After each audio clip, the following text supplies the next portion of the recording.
Querida comunidad, hoy es sábado 16 de mayo y vamos a meditar el Evangelio de Juan desde el versículo 18 al versículo 21, que es lo que nos propone hoy día la liturgia de nuestra querida Madre Iglesia. Recordemos el texto en su contexto, siempre es importante, ¿cierto? ¿En qué contexto fue escrito este Evangelio? Fue escrito, recordemos, en medio de las persecuciones. Por lo tanto, estas páginas, y en particular la página de hoy día, va a estar teñida, ¿cierto?, por estas persecuciones, por estas incomprensiones que vivían los discípulos y discípulas de Jesús. No fue fácil para nuestros primeros hermanos y hermanas del siglo I poder dar testimonio de Jesús. Vivieron las persecuciones primero de los judíos y después también de los paganos. Recordemos la persecución de Nerón en el año 64, hasta finales del siglo I. Vivieron entonces estos primeros discípulos en el temor de ser perseguidos, acusados, encarcelados, incluso de morir asesinados. ¿Cuál era la fuerza que ellos encontraban? Saber que Cristo el Señor estaba con ellos, que Cristo el Señor estaba en medio de ellos. Y el texto de hoy también entonces está en el contexto, dentro de este Evangelio de Juan, de la última cena, de la despedida, este discurso que se alarga, que se prolonga en el Evangelio de San Juan, para poder darnos Jesús, como por así decirlo, su testamento espiritual. Entremos también en la estructura de este texto de hoy día.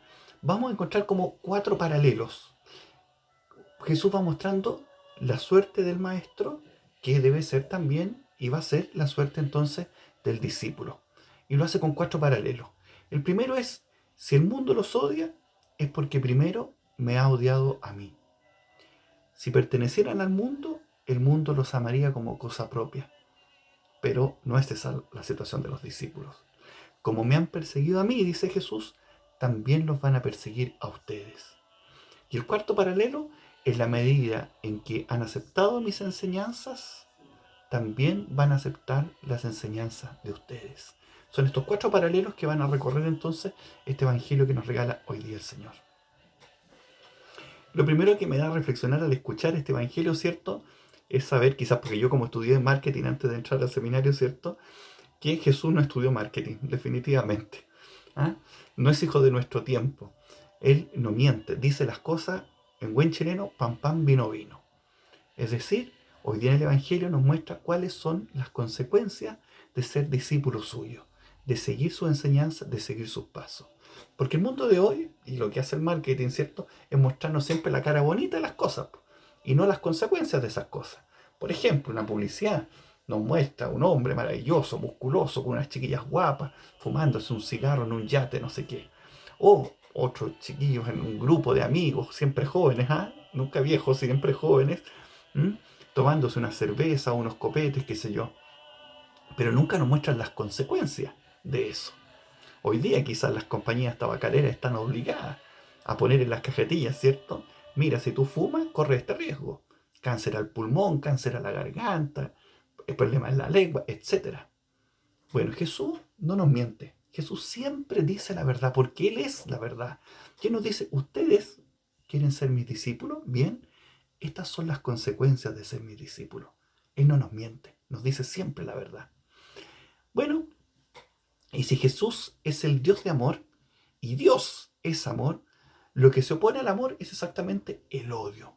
Por eso entonces, si al maestro lo odiaron y rechazaron ese amor que Jesús les venía a proponer, ¿cierto?, también los discípulos van a correr esa misma suerte. Si viven ese mismo amor que vivió Jesús, también entonces van a ser rechazados. También entonces van a ser odiados. Por eso cuando un cristiano, una cristiana, un discípulo de Jesús, es como muy elogiado por los poderes de este mundo, es exaltado, es puesto como un modelo para todos en los medios de comunicación, etc., hay que oler un poquito raro eso. Más conviene desconfiar un poquito, porque quizás no es tan discípulo o discípula de Jesús. Está más vendida al mundo que a los valores del reino. Pero aclaremos también lo que significa en el Evangelio de Juan el mundo, porque aquí también nos puede producir una contraposición muy fuerte con el mundo, como que todo lo que está en el mundo es malo. No. A lo que se refiere Juan, ¿cierto?, cuando habla de mundo, es aquello o aquellos que se oponen al proyecto del reino de Jesús. Por esto afirma que los discípulos ya no son de este mundo, han sido separados. han sido elegidos por Jesús y han sido puestos al lado del amor de Jesús, al lado de la verdad de Jesús. Le pertenecen los discípulos, le pertenecemos los discípulos a Cristo. Vivimos en el amor del Padre y movidos por este espíritu de amor que se nos regala y que ya se vendrá la fiesta de Pentecostés, ¿cierto? Donde Jesús nos cumple esta promesa para nosotros. Quizás por eso que también en otro momento del Evangelio, cuando los discípulos buscaban los primeros puestos y se arma todo este conflicto, Jesús los invita así, a ver cómo si quieren los primeros puestos, ¿están dispuestos a beber del cáliz, de la copa que yo beberé?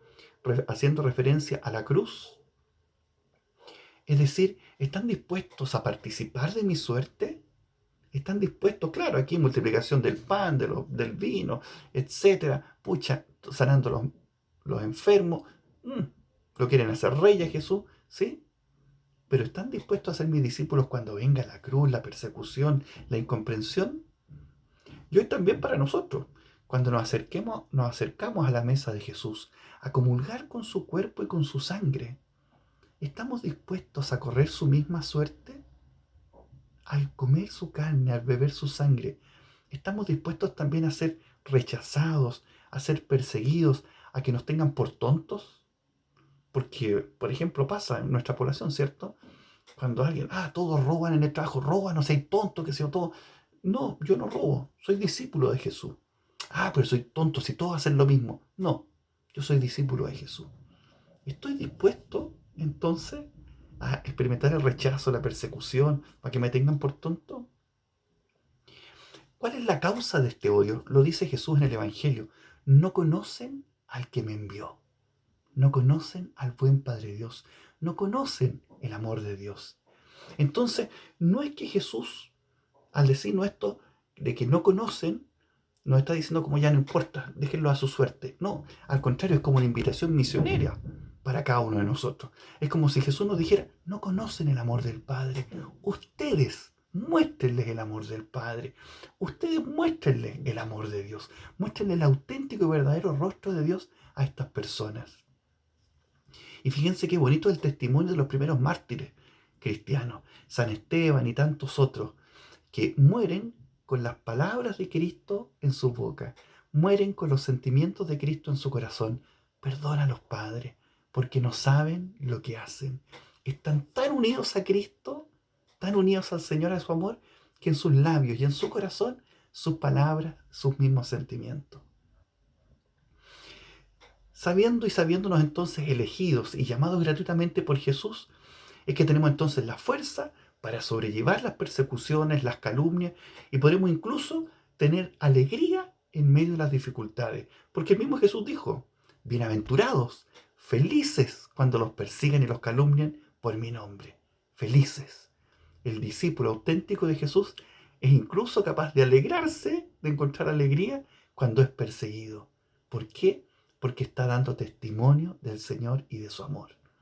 Y no se vende a los aplausos de este mundo. Por eso les decía yo que cuidado cuando hay mucho aplauso por ahí, porque eso huele mal, huele mal. ¿Qué nos puede ayudar a reflexionar en este día? Algún par de preguntas que les quiero invitar. Si soy auténtico discípulo de Jesús, he podido entonces experimentar el rechazo e incluso la persecución y la incomprensión en mi vida. ¿Cómo me he sentido en esos momentos? ¿Encuentro la fuerza en Jesús para dar más y mejor testimonio de Él y su reino? ¿Para que sus palabras y sus sentimientos habiten en mi corazón? ¿Silencio mi ser discípulo de Jesús para evitar ser rechazado o ridiculizado? ¿Me he avergonzado alguna vez de ser discípulo de Jesús? Cada vez que comulgo con Cristo, que tengo este don maravilloso de comer su carne, de beber su sangre, encuentro en Él la fuerza y el amor para participar de su misma vida, pero también de las consecuencias de eso. Ya no somos de este mundo, hemos sido llamados por Cristo, separados del mundo, a Él le pertenecemos. Vivamos este día en Cristo, en este amor del Padre para con cada uno de nosotros y movidos por este espíritu de amor. Que tengamos un hermoso día.